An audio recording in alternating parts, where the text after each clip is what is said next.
So hello and welcome friends to your very own channel super knowledge point. मैं हूं आपका दोस्त अभिषेक शुक्ला और आज मैं आपके लिए लेकर आ गया हूं सिविक्स का चैप्टर नंबर 1 जो कि है द यूनियन लेजिस्लेचर। ओके, इतना समझ में आया? क्या पढ़ेंगे आज हम लोग? The union legislature. अब देखो, ये तो पढ़ेंगे हम लोग, लेकिन पहले यहाँ पर हम लोग रिड्यूस सिलेबस देख लेते हैं। और ये हमारे जो हिस्ट्री एंड सिविक्स का एग्जाम होगा उसमें सिविक्स में हमारा पहला सेमेस्टर में आएगा ये चैप्टर, केवल यही चैप्टर पहला सेमेस्टर में आ रहा है। तो आज हम लोग आपके लिए इसके पूरे ही अच्छे से एक्सप्लेनेशन लेके आए हैं। और गैस अब मैं आपको जो एक अनाउंसमेंट करने जा रहा हूँ वो आप लोग के लिए बहुत हेल्पफुल होने वाली है ICSE 10th वालों के लिए। गैस अनाउंसमेंट ये है कि आपको सभी सब्जेक्ट के सभी चैप्टर के एटलीस्ट 30 to 35 MCQ मिल जाएंगे हमारे प्लेटफॉर्म में। उसको देखने के लिए आपको हमारे चैनल को सब्सक्राइब करना पड़ेगा और बेल नोटिफिकेशन को ऑन करना पड़ेगा। अभी मैं इस चैप्टर के जब एक्सप्लेन कर दूंगा उसी के बाद मैं इसी चैप्टर के MCQ लेकर आऊँगा जिसको आपको पढ़ के बहुत ही ईजी लगेगा। और मैं उसी MCQ की PDF नीचे डिस्क्रिप्शन बॉक्स में दे दूंगा जिसे आप लोग डाउनलोड करके कभी भी पढ़ सकते हैं। सो गाइस ये मैं आपके लिए कर रहा हूँ इतना ज़्यादा, और आपको MCQ कहीं और नहीं मिल पाएंगे, मतलब सिर्फ आपको वेबसाइट्स पर मिल पाएंगे, बाकी यूट्यूब पर कहीं नहीं अवेलेबल है। तो इसको प्रोवाइड करने के लिए आप हमारे चैनल को सब्सक्राइब कर सकते हैं और वीडियो को लाइक कर दिए। और सब्सक्राइब करने के बाद आप वीडियो जब भी अपलोड हुआ कर देखिए जरूर रहिए, ताकि आपको उससे कोई ना कोई नॉलेज जरूर मिल पाए, क्योंकि अब हम लोग MCQ करेंगे, क्योंकि हमारे फर्स्ट सेमेस्टर में सिर्फ MCQ ही आ रहे हैं। अब चलो बिना टाइम वेस्ट किए आज का हम लोग टॉपिक स्टार्ट करते हैं, the union legislative. The union legislature का टॉपिक का नाम, चैप्टर का नाम है the union parliament. Union legislature में हम लोग आज क्या पढ़ेंगे? द यूनियन पार्लियामेंट, मतलब जो हमारी पार्लियामेंट है, संसद भवन है, उसको हम लोग डिस्कस करेंगे। पहले हम लोग यहाँ पर अपना रिड्यूस सिलेबस देख लेते हैं। जो हमारा पहला पॉइंट है लोकसभा। लोकसभा में स्पीकर का खाली फंक्शन कटा है, बाकी कुछ नहीं कटा है। राज्यसभा पूरा है, powers and function of union parliament. उसके बाद लेजिस्लेटिव कर चुका है, फाइनेंशियल, जुडिशियल, इलेक्टोरल अमेंडमेंट कर चुका है of the constitution. Then control, बाकी पूरा आ रहा है, सिर्फ आपको थोड़ा सा पॉइंट का रिडक्शन हुआ है। स्पीकर का फंक्शन नहीं पढ़ना और जुडिशियल, इलेक्टोरल और अमेंडमेंट ऑफ द कॉन्स्टिट्यूशन नहीं पढ़ना। अब देखो गाइस, आपको इस वीडियो के नीचे मैं श्योर बता रहा हूँ कि आपको इसकी PDF नीचे डिस्क्रिप्शन बॉक्स में मिल जाएगी। आप लोग वहाँ से जाके इस चैप्टर की PDF डाउनलोड कर सकते हैं। बहुत ही है प्रिंटेड नोट्स है, बहुत ही अच्छे समझ में आएगा आपको। समझने के लिए मैंने बहुत इजी लैंग्वेज के उसके ऊपर है इंग्लिश, तो आप लोग उसे प्रीफर कर सकते हैं। उसके लिए हमारे चैनल को भी सब्सक्राइब कर सकते हैं। तो चलिए गाइस, अब हम लोग यहाँ पर अपना, अब देखिए आपको साथ साथ अगर एक आप पेन और कॉपी लेके बैठ जाएंगे, या फिर आप पहले समझ लीजिए, बाद में जो मैंने PDF नीचे दी आप उसको देखकर अपने नोट्स बना सकते हैं। आप देखो, सबसे पहले यूनियन लेजिस्लेटिव में बात कर लेते हैं। गवर्नमेंट कितनी तरह की होती है? तो गाइस गवर्नमेंट दो तरह की होती है, unitary government and federal government. कितनी तरह की होती है? दो तरह की होती है, unitary government and federal government. अब देखो, यूनिटरी जो हमारी गवर्नमेंट होती है उसमें सेंटर ज़्यादा पावरफुल होती है, मतलब स्टेट को कम पावर देके सेंटर ज़्यादा पावरफुल हो गया। अगर लेट सपोज अगर इंडिया में ऐसा है नहीं है, लेकिन ये दूसरे देशों में होता है, तो ये जिस भी देश में होता है वहाँ पर की जो अब सेंटर क्या होता है, प्राइम मिनिस्टर जैसे हो गया। अब प्राइम मिनिस्टर के पास ज़्यादा ताकत है, अब वो उसके पास ताकत ज़्यादा है तो वो कुछ कर नहीं सकता। कौन नहीं कर सकता? जो नीचे स्टेट लेवल पे, तो अगर वो चाहे तो तानाशाही कर सकता है, क्योंकि पावर तो सब ज़्यादा से ज़्यादा उसी के पास है, तो कुछ भी कर सकता है। इस वजह से एक टाइप से यूनिटरी गवर्नमेंट सही नहीं होती है। आप देखो, in a unitary system of government, laws are typically determined at the national level and the most power is held at the national level। मतलब नेशनल लेवल पर बहुत ही ज़्यादा पावर होती है और स्टेट लेवल में कुछ नहीं होता है। इतना समझ में आया? आप देखो आगे बात कर लेते हैं। यूनिटरी सिस्टम का एक जो डिसएडवांटेज जो कि मैंने आपको बता दिया, उसको हम लोग इंग्लिश में कहेंगे हाइपर सेंट्रलिज्म। हाइपर सेंट्रलिज्म का मतलब होता है जो सेंटर है, सेंटर में जो बंदा है वो उसको ज़्यादा खड़ा गई, तानाशाही करने लगा। तो यहाँ पर जो यूनिटरी गवर्नमेंट है इसका एक डिसएडवांटेज है। आप देखो, सेंट्रल पावर को अकड़ आ जाने की वजह से डर होता है, मतलब अगर उसको अकड़ आ गया, जो बंदा सेंट्रल को संभाल रहा है, उसको अगर हमारे यहाँ मोदी को अकड़ आ गया तो चाह के तानाशाही कर सकता है, क्योंकि सारी पावर उसके पास है। अब देखो, अब मैं आपको कुछ कंट्री बता देता हूँ जहाँ पर यूनिटरी गवर्नमेंट अप्लाई की जाती है, मतलब यूज़ की जाती है, जहाँ पे यूनिटरी गवर्नमेंट होती है। तो उसमें मेन एग्जाम्पल आ जाएगा आपका United kingdom, London, France, Japan, China, Finland, Denmark and Norway. इतना समझ में आया? अब बात कर लेते हैं फेडरल की। फेडरल में जो पावर है ना वो 60% सेंटर के पास होती है, लेकिन बची 40% किसके पास होती है? स्टेट के लेवल पर। मतलब कि जो सेंटर लेवल के पास होती है ज़्यादा, थोड़ी सी ज़्यादा, 60%, और बाकी की बची 40% स्टेट्स में डिवाइड होती है। आप देखो, in a federal form of government और federation laws are determined are both the state and national level in federation government power is held by states and by federal level government. मतलब कि जो federal government होती है उसमें power central के भी पास भी होती है, स्टेट के पास भी होती है।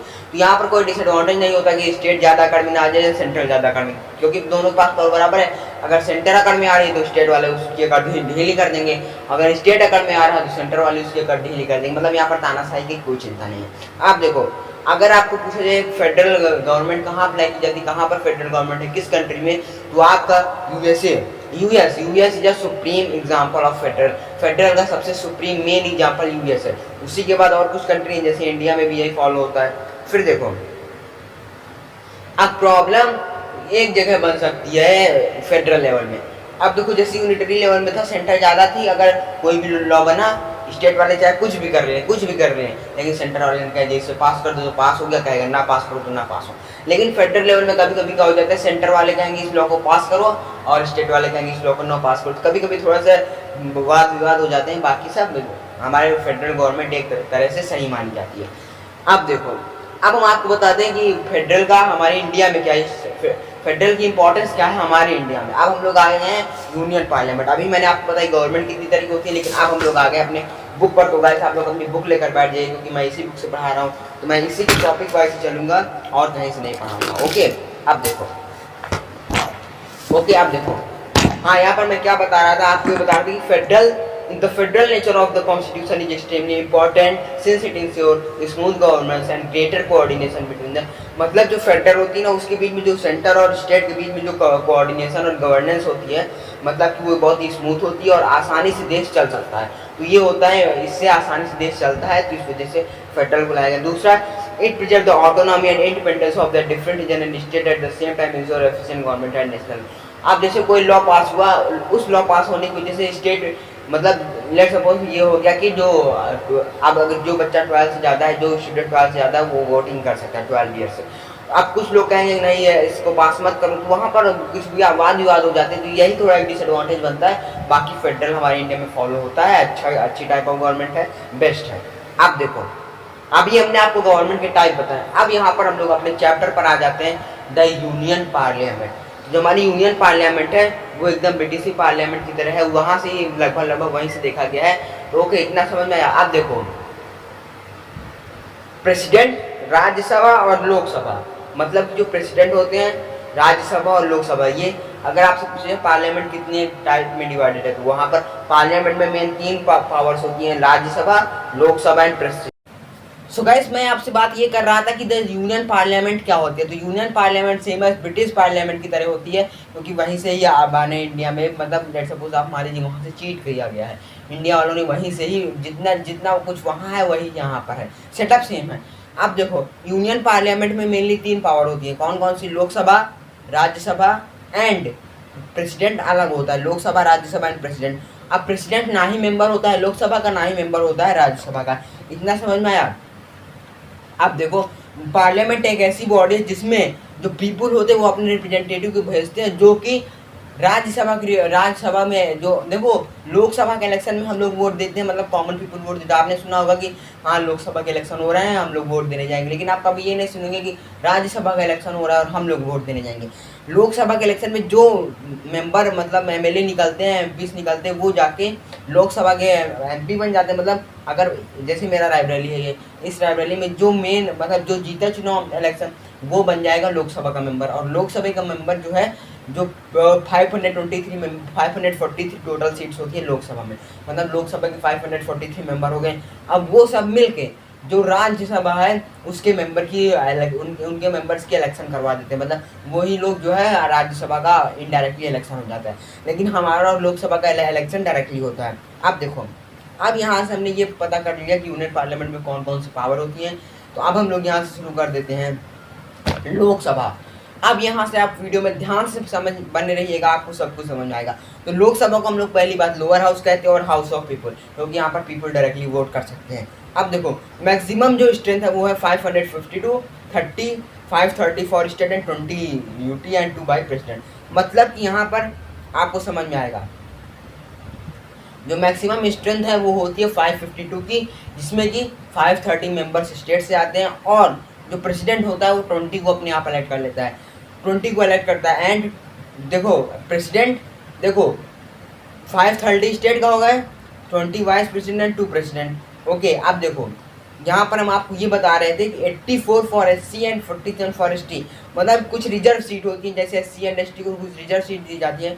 जो SC होते हैं शेड्यूल्ड कास्ट, उनके लिए 84 सीट होती हैं, और जो शेड्यूल्ड ट्राइब होती है, मतलब इन 530 में वाइस प्रेसिडेंट की 20 सीट होती हैं। ओके, और प्रेसिडेंट की 2 सीट्स होती हैं, मतलब कि और बाकी जो इलेक्शन हो गया उसके बाद वाइस प्रेसिडेंट हो गया, प्रेसिडेंट इसमें आ गया, और 20 में आ जाएंगे। अब बाकी 84 इन्हीं 552 में से 84 सीट्स होती हैं SC के लिए और 47 होती हैं ST के लिए, जो कि रिजर्व होती है, इनकी जगह कोई नहीं ले सकता। अब देखो और यहाँ पर जो इलेक्शन होता है वो यूनिवर्सल एडल्ट फ्रेंचाइज के रूल के द्वारा फॉलो करके होता है। अब देखो टर्म, जो लोकसभा का इलेक्शन होता है वो नॉर्मली 5 ईयर्स में होता है, लेकिन अगर कोई दिक्कत हो गई, किसी ने रिजाइन कर दिया, तो वहाँ पर mid term election, by election हो सकते हैं। अब देखो क्वालिफिकेशन, अब आपको लेट सपोज आप ये मान लीजिए कि आपको लोकसभा का एक मेंबर बनना है, तो उसके लिए क्या क्या आपके पास क्वालिफिकेशंस होनी चाहिए। पहले आप इंडिया के सिटीजन हो, ये नहीं है कि कोई दूसरे देश का सिटीजन आए और यहाँ पर बोले कि मैं लोकसभा का इलेक्शन लड़ूंगा, तो ऐसा तो हो नहीं सकता। फिर आप की एज कम से कम 25 ईयर्स हो, मतलब 25 के पूरे हो गए और 26 में जाने वाले हो, या फिर उसके आगे, तो आप लोग इलेक्शन लड़ सकते हो लोकसभा का। दूसरी बात, आपका नेम वोटर लिस्ट में भी होना चाहिए। चौथी बात, ये मतलब जो आप मान रहे हैं कि आपको लोकसभा का मेंबर बनना है, तो आपको कर्जेदार, आपको कर्जा नहीं होना चाहिए, मतलब आप किसी की डेप्ट में ना हो, या लेट सपोज आप मान लीजिए आपने किसी से पैसे मांगे 1-1.5 लाख, अभी तक आपने उसको चुकाया नहीं है, अगर नहीं चुका है तो आप लोकसभा के मेंबर नहीं बन सकते हैं। और आप किसी भी लैंड को अपने कब्जे में नहीं कर सकते, किसी ऑफिस को अपने कब्जे में नहीं कर सकते, चाहे वो सरकारी हो चाहे प्राइवेट हो। अब देखो फिर आता है नॉट बी अ क्रिमिनल, आपका नाम जो है क्रिमिनल जो होते हैं ना, क्रिमिनल वाली लिस्ट, उसमें नाम नहीं होना चाहिए।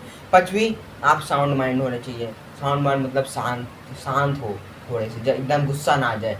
अब देखो वैकेशंस ऑफ सीट, हमने ये बात कर ली क्वालिफिकेशन क्या होता है, टर्म क्या होता है, लोकसभा के पास क्या क्या पावर्स होती हैं, हमने ये बात कर ली। पावर्स की बात अभी हम लोग डिटेल में करेंगे, तो उसकी चिंता मत करो। अब देखो वैकेशंस ऑफ सीट्स, सीट कब खाली हो सकती हैं, कि कोई भी जो हमारा लोकसभा का मेंबर वो कब सीट खाली कर सकता है।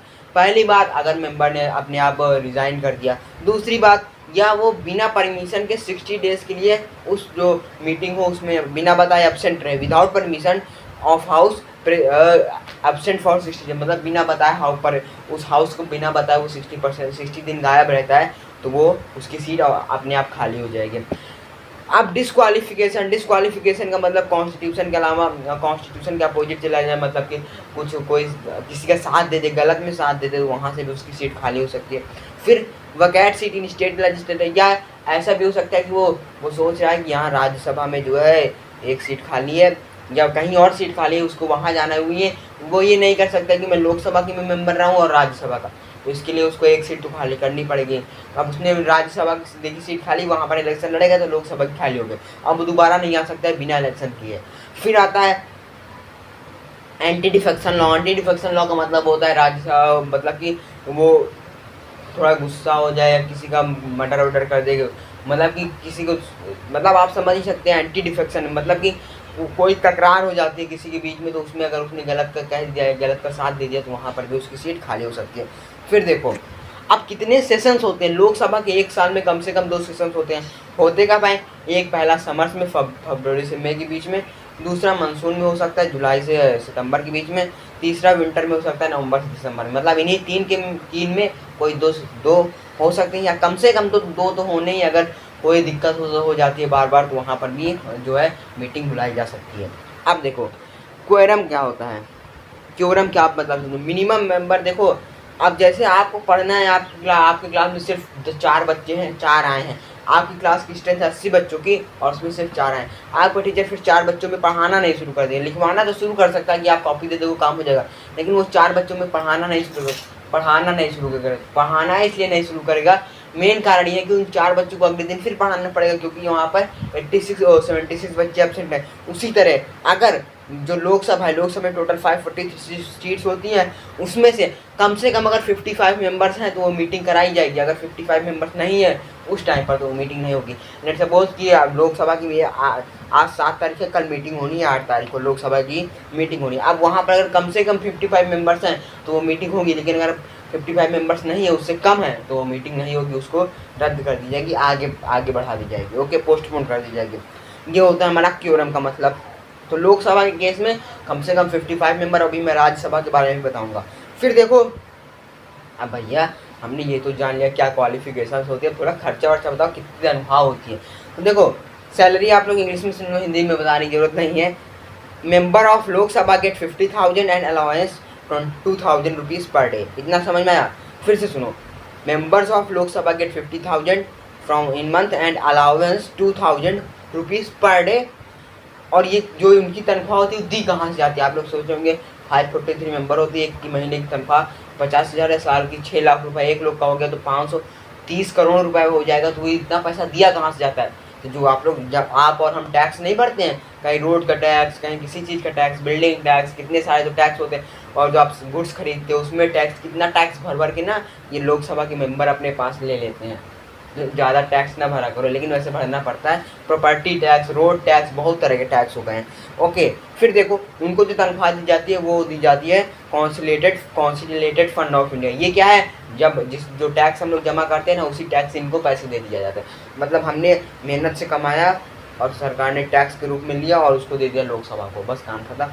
फिर देखो, अब वहाँ पर उनके पास कुछ आपको फंक्शन बता देता हूँ, क्या क्या हल्के फुल्के फंक्शंस होते हैं, बाकी डीप में फंक्शन आगे बताऊँगा।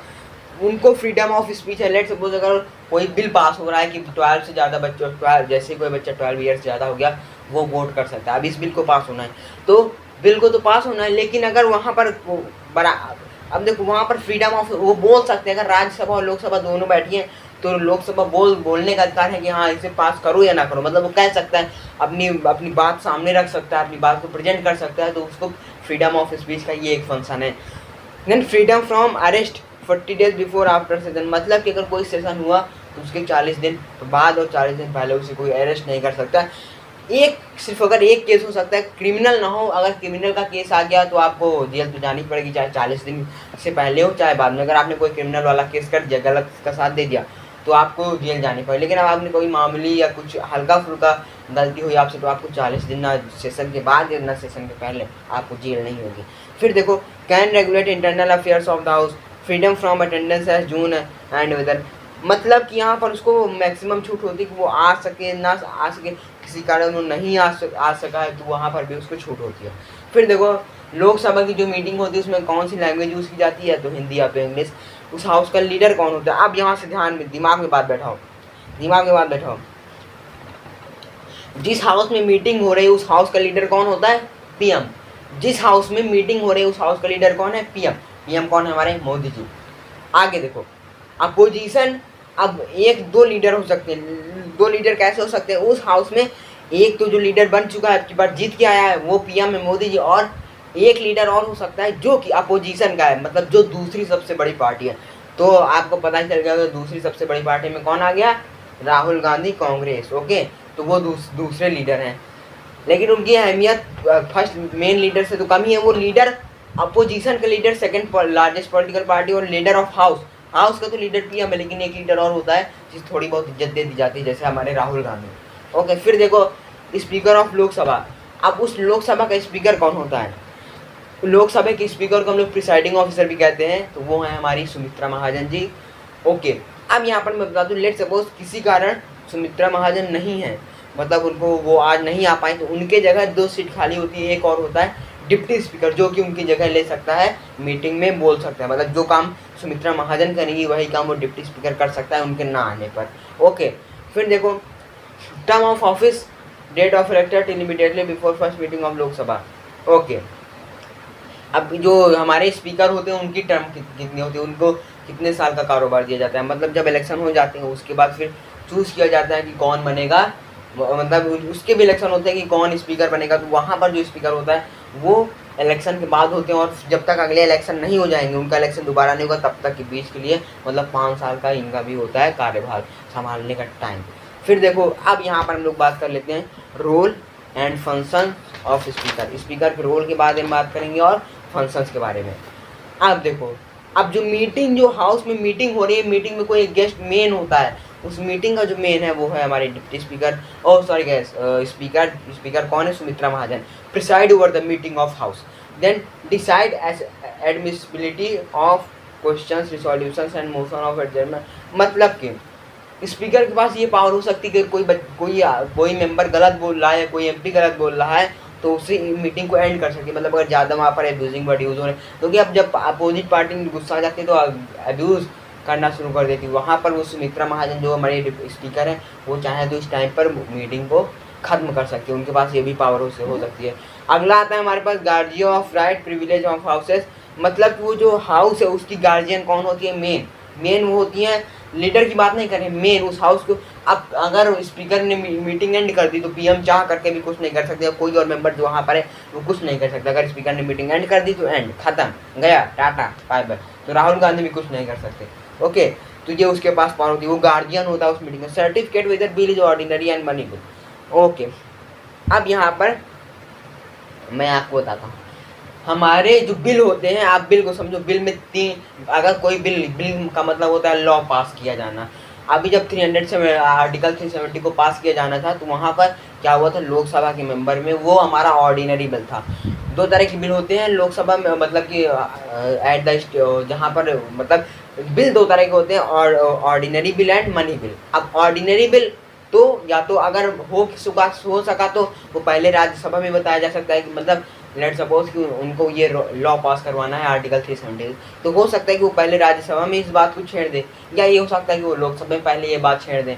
तो मतलब वो कहीं पर भी ये बात छेड़ सकते हैं। तो उनको ये अलाउंस है कि यहाँ पर जो हमारा वो है स्पीकर ये कर सकता है कि उस बिल को कहाँ पर पहले अलाउ करना है। अब देखो, अब दो तरह के मैंने बिल बताए हैं। तो जो हमारा ऑर्डिनरी बिल होता है, या तो वो तो कहीं पर भी पहले इंट्रोड्यूस हो सकते हैं, मतलब पहले उसकी बात कहीं पर भी की जा सकती है, चाहे वो लोकसभा हो चाहे राज्यसभा की हो। लेकिन अगर बात करें मनी बिल की, पैसे की बात, तो आप सोच रहे होंगे यहाँ पर किसके पास ज़्यादा पावर होगी।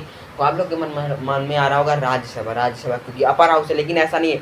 मनी बिल को सबसे पहले कहाँ पर इंट्रोड्यूस किया जाएगा, मतलब मनी बिल में कंपलसरी है कि वो सबसे पहले लोकसभा में इंट्रोड्यूस किया जाएगा। तो मनी के बेस पर अगर मनी की बात करें तो जो लोकसभा है उसके पास ज़्यादा पावर है। ओके, सो गाइस 5 बज चुके हैं। चलिए मैं आपके लिए वीडियो शूट कर रहा हूँ। इसको लाइक जरूर कर दीजिएगा और सब्सक्राइब भी जरूर कर दीजिएगा, इतनी मेहनत कीजिए। फिर देखो, अगर कोई बिल पास होना था, वो 543 मेंबर थे, अब वो बिल टाई हो गया। मान लीजिए मनी बिल कोई पास होना था, वो लोकसभा में होता है, लोकसभा में 552 या 543 सीट्स होती हैं। अब उसको पास होना था, लेकिन पास होने की वजह से वहाँ पर मेंबर्स आपस में कह रहे हैं, मतलब 50% कह रहे हैं कि हाँ इस बिल को पास करो, 50% कह रहे हैं इस बिल को ना पास करो।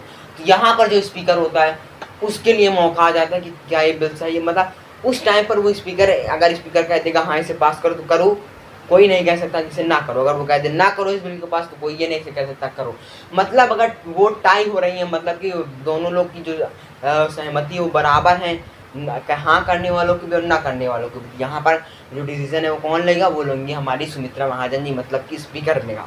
तो स्पीकर को ये भी पावर होती है। फिर देखो क्वेश्चन आवर, मैं आपको एक बात बता दूं, क्वेश्चन आवर क्या होता है। The first hour of an every working day of the Lok Sabha is reserve for the question and, मतलब उनका जो पहला घंटा होता है, ये आप लोग बताने जो नहीं क्वेश्चन आवर इतने ज़्यादा इंपॉर्टेंट, लेकिन बता दो आप लोग इसकी डेफिनेशन सुनो। The first hour of an every working day of the Lok Sabha is reserve for the question unless otherwise is decided by the speaker. मतलब कि लोकसभा का जो वर्किंग डे होता है उसका पहला घंटा क्वेश्चन आवर हम लोग मानते हैं।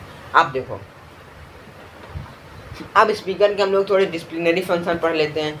अब वो ऑर्डर को मेंटेन हाउस में, मतलब अभी देखो हमने पढ़ा कि उसके आकड़ वाले फंक्शन, उसके अंदर क्या क्या पावर्स हैं। अब यहाँ पर फंक्शन पढ़ेंगे। डिसिप्लिनरी फंक्शन में उसके पास ये पावर है कि वो ऑर्डर, जो हमारा हाउस है उसका ऑर्डर मेंटेन कर सके, मतलब न राज्यसभा की लोकसभा से लड़ाई हो, मतलब ऑर्डर को बाकायदा मेंटेन करना। फिर आता है indecent word, prima facie case. Okay, decent word एक केस आता है और एक आता है प्रीमा फेसिया केस, या फिर अगर एंटी डिफेक्शन एक्ट आता है तो ये सब उसके डिसिप्लिनरी फंक्शन। मतलब उनको ये जो प्रीमिया फेसिया केस हुआ था ये राज्यसभा और लोकसभा के अपोजिशन में हो गया था। एंटी डिफेक्शन एक्ट ये भी 1981 में हुआ था। तो इन सबको बनाए रखने के लिए जो है स्पीकर का ये डिसिप्लिनरी फंक्शन होता है। फिर आता है एडमिनिस्ट्रेटिव फंक्शन भी उसका होता है। देन आता है supervisor control over the parliament committees, मतलब वो सुपरवाइजर होता है उसका पार्लियामेंट की कमेटी का, वो चाहे तो इस मीटिंग को एंड कर सकता है या फिर नहीं कर सकता है। फिर आता है हमारा preside over joint sitting of both house, मतलब वो जो है चाह ले तो ज्वाइंट सिटिंग करवा दे। वैसे तो राज्यसभा की मीटिंग अलग होती है, लोकसभा की अलग होती है, लेकिन अगर वो चाह ले तो दोनों की मीटिंग ज्वाइंट करवा सकता है। स्पीकर के अंदर ये भी पावर होती है। फिर देखो अब लोकसभा के एडवांटेज क्या हैं। तो लोकसभा का एडवांटेज ये है कि house of people mirror voice of nation, मतलब जो उस पीपल के हाउस होते हैं उनको बोलने की पूरी छूट होती है, सुनने की पूरी छूट होती है, मतलब उनके ऊपर कोई पाबंदी नहीं है बोलने और सुनने में। लेकिन अगर गलत बोल रहे हैं तो सुमित्रा महाजन जी क्या कर देंगी, मीटिंग को ख़त्म कर देंगी, ख़त्म हो गई मीटिंग का, टाटा बाय बाय। फिर देखो maker of court may throughout government any time council of minister is confer to the Lok Sabha. Okay okay okay okay, यहाँ पर देखो may throughout government any time. अब देखो वहाँ पर अगर कोई जो लोकसभा का मेंबर अगर वो गलत करे तो उसको सुमित्रा महाजन जी उस टाइम मीटिंग से हटा सकती हैं, या फिर उस मीटिंग को ख़त्म कर सकती हैं, या फिर उसको जेल भी हो सकती है अगर वो कोई क्रिमिनल के केस में फंसा है। तो ऐसे सेशन के 40 दिन पहले और सेशन के 40 दिन बाद उसे कोई अरेस्ट नहीं कर सकता। लेकिन अगर वो क्रिमिनल केस, उसने कोई क्रिमिनल किया है, क्रिमिनल करवाया, उसमें फंस गया तो उसे जेल जानी पड़ेगी। फिर देखो एक उसका डिसएडवांटेज ये आता है फाइनेंशियल पावर। लोकसभा का डिसएडवांटेज क्या है, ये है कि उसके पास फाइनेंशियल पावर 80% होती है और राज्यसभा के पास ना के बराबर होती है। तो यहाँ पर उसके पास आंकड़ आ गई तो लोकसभा वाले चाहें तो कुछ भी कर सकते हैं, मतलब in comparison to money bill Lok Sabha is more powerful than the Rajya Sabha. फिर आता है अब एजुकेशनल रोल भी किसको निभाना पड़ता है, मतलब एजुकेशन में किसका साथ देना पड़ता है, लोकसभा की। देन ग्रेवियंस को समझो, और ग्रेटर से in election preside vice president. Okay अब मैं आपको बताता हूँ मेनली जो हमारी जो मेन फंक्शन होता है पूरे इंडिया को जो चला रहा है ना वो लोकसभा चला रही है। लोकसभा राज्यसभा को सिर्फ इसलिए रखा गया, थोड़ी बहुत पावर इसलिए दे दी गई क्योंकि लोकसभा के पास पावर बहुत ज़्यादा थी, पावर और काम बहुत ज़्यादा था लोकसभा के पास। तो देखो ये लोकसभा ये राज्यसभा, लोकसभा के पास काम बहुत ज़्यादा है और लोकसभा के पास नहीं है। तो लोकसभा को एक राज्यसभा को इसके ऊपर इसको चेक, लोकसभा के पास ज़्यादा काम है तो ये कुछ भी कर सकता है, ज़्यादा काम है तो ज़्यादा घाटा करवा सकता है, ज़्यादा फायदा करवा सकता है। लेकिन जो हमारे राज्यसभा है वो इसलिए है ताकि इसको डेली बेसिस पर चेक कर सके। राज्यसभा इससे ऊपर होती है, इसके लिए इसे अपर हाउस कहते हो, ये लोअर हाउस। तो राज्यसभा क्या होता है, लोकसभा को चेक करता है, ऐसा मतलब चेकिंग करता रहता है कि वहाँ पर कोई गड़बड़ तो नहीं चल रही, और थोड़ा बहुत काम राज्यसभा ले लेता है। फिर हम लोग यहाँ पर जो मनी बिल है उसे वो तो सिर्फ लोकसभा में ही इंट्रोड्यूस होगा, वो राज्यसभा में नहीं होगा पहले। लेकिन वो कहाँ पर होगा, पहले लोकसभा, और ऑर्डिनरी बिल कहीं पर भी हो सकता है पहले। ओके अब मैंने आपको इतना डिटेल में समझा दिया है Lok Sabha, Rajya Sabha, types of government, union parliament. अब बात करते हैं राज्यसभा की, जो कि बहुत ही आसान है लोकसभा की तरह, तो वीडियो में लास्ट तक बने रहो। अब देखो यहाँ पर राज्यसभा में 250 मेंबर होते हैं, फिक्स हैं। 238 इलेक्टेड होते हैं, 20 और 238 जो मेंबर इलेक्ट होते हैं वो कहाँ से होते हैं, स्टेट से होते हैं और यूनियन टेरिटरी से होते हैं। अब देखो 12 नॉमिनेटेड बाय प्रेसिडेंट। अब देखो अब जो प्रेसिडेंट होता है उसके पास इतना अनुभव होता है कौन कितना काबिल है। अगर आप बात करें यहाँ पर सचिन तेंदुलकर की, और आप बात कर लें किसी और प्लेयर की, किसी अपने इंडिया का कोई और प्लेयर ले लो जैसे चहल। अब अगर बात करूँ काबिलियत की तो वो जो सचिन तेंदुलकर वो उसी क्रिकेट के क्षेत्र में महारत हासिल कर रखे, उस क्रिकेट का भगवान है। लेकिन अब चहल हाय खेलता अच्छा है, प्लेयर बॉलर अच्छा है, लेकिन अब अगर प्रेसिडेंट को ये चुनना हो कि जो राज्यसभा की, मतलब राज्यसभा में जो 250 मेंबर्स होते हैं उसमें से 238 तो इलेक्ट किए जाते हैं, इलेक्शन के द्वारा आते हैं, लोकसभा के इलेक्शन के द्वारा आते हैं। लेकिन जो 12 मेंबर होते हैं उसे प्राइम मिनिस्टर और प्रेसिडेंट इलेक्ट करता है अपने मन से, उसमें कोई पाबंदी नहीं कि प्रेसिडेंट ना इलेक्ट करे, उसको 12 बंदे को जो प्रेसिडेंट होता है वो खुद इलेक्ट करता है। तो एक बार क्या होता है उन्होंने इतनी से मैं राज्यसभा का एक मेंबर सचिन तेंदुलकर भी है, क्यों, क्योंकि उसने अपने क्षेत्र में उसने अपने क्षेत्र में महारत हासिल कर ली है, वो भगवान है। और आप नाम सुना होगा रेखा जी का, जो कि एक फिल्म एक्ट्रेस है और महान फिल्म एक्ट्रेस है, तो इनको भी जो है वो ये भी एक राज्यसभा की मेंबर थी या है, अभी मुझे ये नहीं पता है, लेकिन प्रेसिडेंट ने इन्हें भी इलेक्ट किया। मतलब प्रेसिडेंट वो मेंबर को इलेक्ट करता है जिसने अपने क्षेत्र में महारत हासिल कर रखी है। अब देखो बाकी जो 238 इलेक्टेड मेंबर्स हैं वो किसके द्वारा किए जाते हैं, एमएलए ऑफ द स्टेट, मतलब लोकसभा के द्वारा। अब देखो अभी तक आप ये सोच रहे थे कि जो लोकसभा का मेंबर बन जाओ तो क्या सही लगेगा, लेकिन अब आप ये सोचिए राज्यसभा के मेंबर के लिए हमें क्या क्या क्वालिफिकेशंस लेनी पड़ती हैं। तो देखो राज्यसभा का मेंबर होने के लिए आपको तो पहला सिटीजन्स ऑफ द इंडिया होना चाहिए, मतलब इंडिया का सिटीजन। अब राज्यसभा में मैंने आपको बताया एक्सपीरियंस पर्सन होते हैं, जैसे सचिन तेंदुलकर, रेखा जी, ये सब एक्सपीरियंस पर्सन है। उसी तरह आपको एक जो इसमें जो एज होती है, जो एज आपको फॉलो करनी पड़ती है, अगर आप 30 से ज़्यादा हैं तभी आप राज्यसभा के मेंबर बन सकते हैं, नहीं तो नहीं बन सकते। फिर have such other qualification as many भी law from time to time, मतलब और आपको कुछ थोड़ी बहुत डिग्रियाँ होनी चाहिए और कुछ लॉ आपको फॉलो करने पड़ेंगे। देन ईच मेंबर ओके, इसका जो टर्म होता है वो होता है 6 ईयर्स का। लोकसभा का 5 ईयर और जो राज्यसभा होता है इसका 6 ईयर होता है। फिर vice president is the x official chairman of India presided over it's meeting.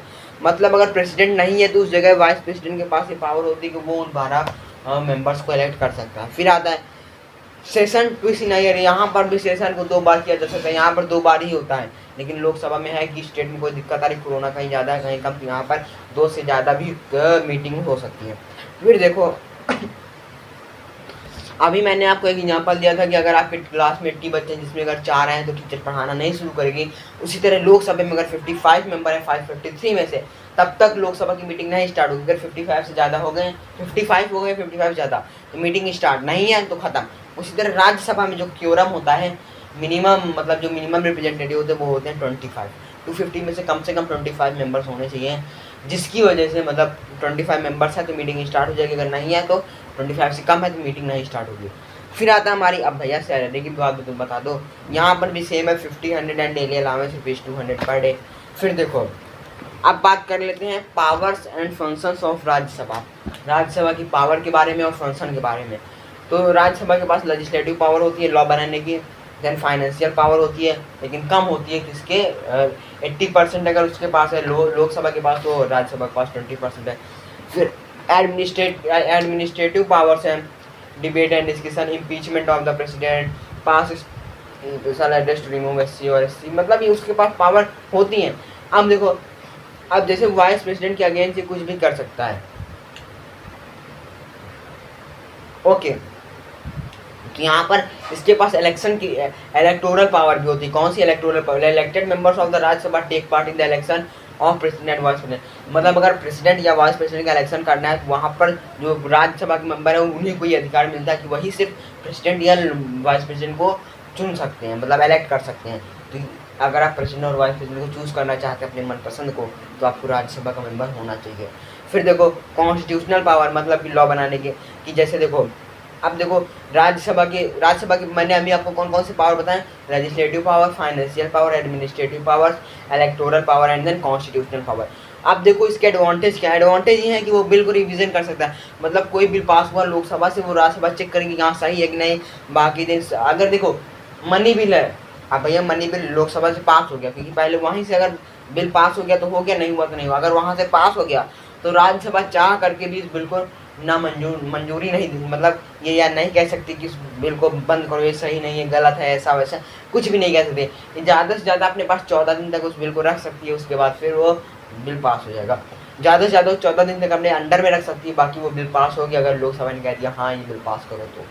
फिर देखो service of able person can be secure permanent house, ये परमानेंट हाउस होता है। Check over Lok Sabha and delay, मतलब लोकसभा की कोई लोकसभा का काम धीरे तो नहीं चल रहा है, कोई कमी तो नहीं है वहाँ पर, कोई बंदा गलत तो नहीं कर रहा है, तो ये सब की चेकिंग भी करता है। और डिस्कशन जो मतलब यहाँ पर जो लड़ाई डिस्कशन जो बाकी मनी बिल के अलावा जितने डिस्कशंस होते हैं वो मेनली राज्यसभा से ही पास होते हैं। फिर देखो अब यहाँ पर जो मतलब अभी हमने पढ़ा यूनियन पार्लियामेंट में मेन कौन होता है, राज्यसभा एंड लोकसभा। अब इन दोनों की पावर मिला के यूनियन पार्लियामेंट की क्या पावर है? Legislative power 97। अब देखो लिस्ट जो होती है वो 3 तरह की होती है, आप ध्यान से समझो। एक नया कंसेप्ट आ रहा है, इसी के बाद ये चैप्टर खत्म हो जाएगा। जो लिस्ट होती है वो कितनी तरह की होती है गाइस, आप सभी को पता है। लिस्ट होती है हमारे पास 3 तरह की, यूनियन लिस्ट, कंकरेंट लिस्ट और स्टेट लिस्ट। कौन कौन सी? यूनियन लिस्ट, कंकरेंट लिस्ट और स्टेट लिस्ट। तो जो यूनियन लिस्ट होती है वो सेंटर के लेवल में होती है। तो जो लेजिस्लेटिव पावर होती है यूनियन पार्लियामेंट की, उसमें 97 subject in union list and 47 subject in concurrent list. और देखो हम आपको बताते हैं जो यूनियन लिस्ट होती है वो सिर्फ यूनियन के पास होती है, मतलब सेंटर के पास, मतलब वो यूनियन लिस्ट सिर्फ किसके पास होती है? सेंटर के पास, वो स्टेट नहीं ले सकता। अब जैसे कोई काम है कि इस बिल को पास करना है तो किसके पास होगा? यूनियन लिस्ट के पास। अब जैसे किसी शहर की सफाई करवानी तो वो किसके पास होगा? स्टेट लिस्ट के पास। अब जैसे कोई मान लो कि ये कह दिया जाए कि जो एज है, मतलब ड्राइविंग लाइसेंस, एक मामूली चीज़ है ड्राइविंग लाइसेंस, उसकी एज 18 से 20 कर दी जाए, तो ये दोनों कर सकते हैं। स्टेट वाले भी कर सकते हैं, कुछ स्टेट वाले कहेंगे नहीं हमारे यहाँ 20 ही ठीक है, तुम अपना 18 कर लो। तो ये इन दोनों के बीच के मुद्दे होते हैं, इन्हें हम लोग कहते हैं कंकरेंट लिस्ट, वो जो कंकरेंट लिस्ट में आते हैं। तो देखो लेजिस्लेटिव के पास 97 सब्जेक्ट होते हैं किसके? यूनियन लिस्ट के, और 47 होते हैं कंकरेंट लिस्ट के। और स्टेट लिस्ट की बात करें तो इसके पास 47 सब्जेक्ट होते हैं स्टेट लिस्ट के। अब यूनियन पार्लियामेंट की रेसिडुअल पावर भी होती है, फाइनेंशियल पावर, बजट जो आपने सुना होगा वो भी स्मृति ईरानी जी हैं। ऑर्डिनेंस पावर है, permission for spending of taxes, tax बढ़ा भी सकते हैं घटा भी सकते हैं। Then salaries of MPs and minister, और जो एमपी और मिनिस्टर को सैलरी दी जाती है वो भी यूनियन पार्लियामेंट के ही हाथ में। सो गाइस, आई होप आपको ये वीडियो अच्छा लगा होगा। अगर आपको ये वीडियो अच्छा लगा है तो गाइस प्लीज़ इस वीडियो को लाइक कर दीजिएगा। चैनल पर नए हो मेरे दोस्त तो प्लीज़ सब्सक्राइब कर देना, बेल नोटिफिकेशन को ऑन कर देना, क्योंकि यहाँ पर हम लोग आपके लिए ऐसे वीडियो लाते रहेंगे। और गाइस सब्सक्राइब करने का मैं आपको एक फ़ायदा बता दूँ, क्योंकि यहाँ पर जो सुपर नॉलेज पॉइंट है वो एक जो स्पेशल चीज़ है जो आईसीएसई वालों के लिए दे रहा है वो ये है कि जो एमसीक्यू है वो आपको यूट्यूब पर कहीं नहीं मिलेंगे। वेबसाइट किसी वेबसाइट पर मिल जाएंगे, लेकिन वो बहुत मुश्किल से मिलेंगे। तो आपको अगर सभी चैप्टर के, सभी सब्जेक्ट के, सभी चैप्टर के एमसीक्यू देखने हैं तो आप हमारे चैनल को सब्सक्राइब कर दो। अभी थोड़ी देर बाद सिविक्स के पहले चैप्टर का एमसीक्यू आने वाला है, क्योंकि मैंने इस चैप्टर कवर कर दिया, तो अभी इसके एमसीक्यू आएंगे कम से कम 35 से इसके तो 50 एमसीक्यू मैंने बना लिए हैं, खुद से बनाए बुक से देख के, जो कि इंपॉर्टेंट क्वेश्चन है। तो अगर आप मुझ पर बिलीव करते हो तो सब्सक्राइब कर लेना, अदरवाइज मत करना। तो गाइस मिलते हैं अगली वीडियो में, प्लीज़ लाइक